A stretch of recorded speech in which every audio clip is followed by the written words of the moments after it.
Hey guys, how you doing? I just wanted to make a quick video today. I know it's been a while since I put one up. I did catch up with all my firewood.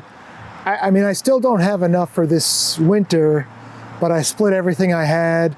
And today I got lucky and I have like 2 half loads.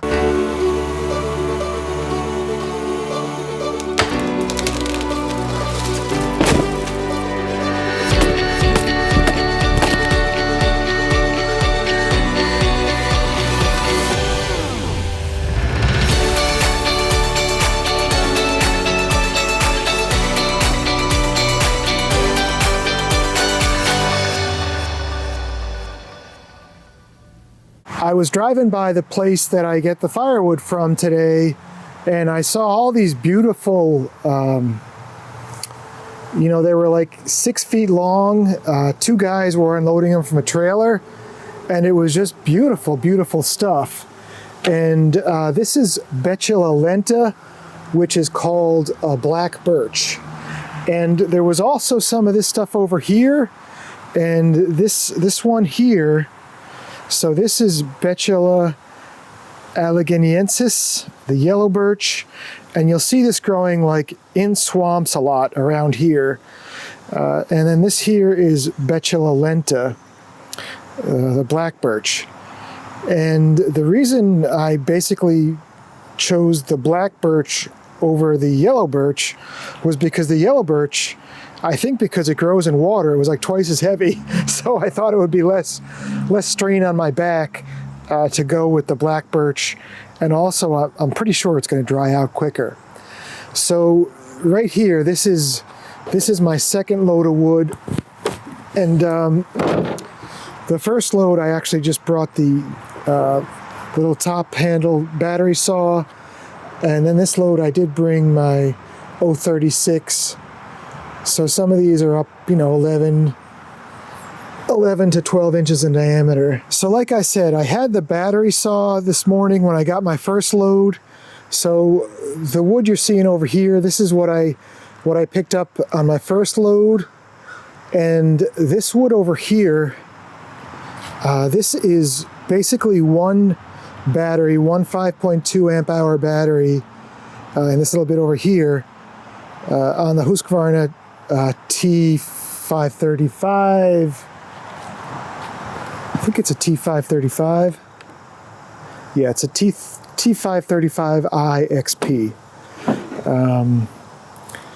And I'm really happy with that. But I'll tell you, this was the first time since I bought the Husqvarna battery stuff that I did wish I had a second battery, because I actually filed this with a 3/16 file.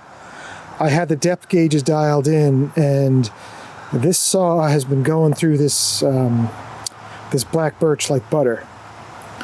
So when I went to get the second load of wood, I grabbed my 036, and this is an old milling chain, which I don't recommend using to cut firewood. But even as a milling chain, it was sharp, but either my depth gauges were off. I don't really know, but honestly, the battery saw was cutting faster than the 036, and it was the dullest I've used a chainsaw in years. And after I cut maybe half the wood in the back of the truck, I just, stopped myself, because I was getting to the point where I was getting frustrated, a little bit angry, and I was starting to put some force on it, and I didn't want to hurt myself. I know I harp on this, guys, but man, these gas saws are so much louder. There's so much more vibration. They're just, I know there's more power, don't get me wrong, guys, but boy, I really do like, and this is just going to be the broken record, I really do like these battery saws. And I can't wait to get the battery for my 540 IXP, which has a 16-inch bar, because if I had that battery, I could have probably filled this whole truck on just one charge of that battery. And the second you stop cutting, the noise stops, you put in echo mode, and it's a lot quieter, and you just keep the darn saw sharp all the time, and you're good to go. which is the other thing I did want to mention. I'm probably rambling already, but always put your saws away sharp. You know, I think we've already talked about the tags I put on the saws, but you know, make sure your tag also says put away sharp. So if you see a really nice find like this, you can just grab the saw, top off the fuel, top off the oil, and get going, as opposed to having to put a new edge on. And then while I got you guys here today, I did just want to show you, so for all that wood that I had before, this is what we ended up with.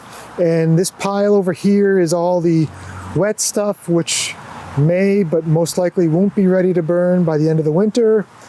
And then this is basically the only wood I've got so far for the year. And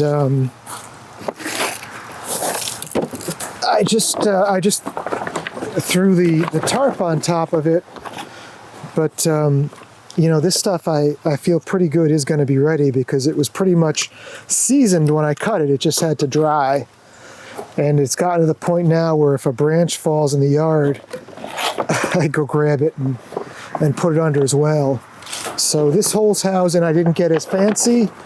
All I did is put this tarp on top. And regarding that, if you're not going to do a fancy top, just make sure to mount it so when you put the tarp on, the water doesn't end up collecting. I had to rearrange it a bit in a couple spots because I would get low spots like here, and when it rains, the water collects. So the diameter of this housing is basically a little less than 9 feet. But I did find on Amazon, this is a 10 by 10 square tarp, and it does a really nice job of being just the right size. I wish my housing was bigger, and I also kind of wish when I was building the first few rows, I had left a couple, you know, you put like a 3 or 4 foot long log in there, leave it out, that way you have something to either tie your cover to or bungee your cover to. These square tarps are nice, so I'll also put one in the description. And again, the tarp is 10 by 10. If you build an 8 foot diameter housing, it's going to come out to be about a 9 foot diameter, and this tarp is just the right size to keep the rain off the top, keep the sides open, and you know, not like a rectangular tarp would just be all over the place. This one fits very nicely. Come here, Snowball. Come on, Snowball. Come on, Snowball. Come on. Come on. So this is Snowball here, and then that is Phantom over there, and they just started showing up, and I fed them, and now they show up like clockwork in the morning and the afternoon. And the fact that I'm this close to them is also pretty amazing, because they were not this friendly when they first started coming.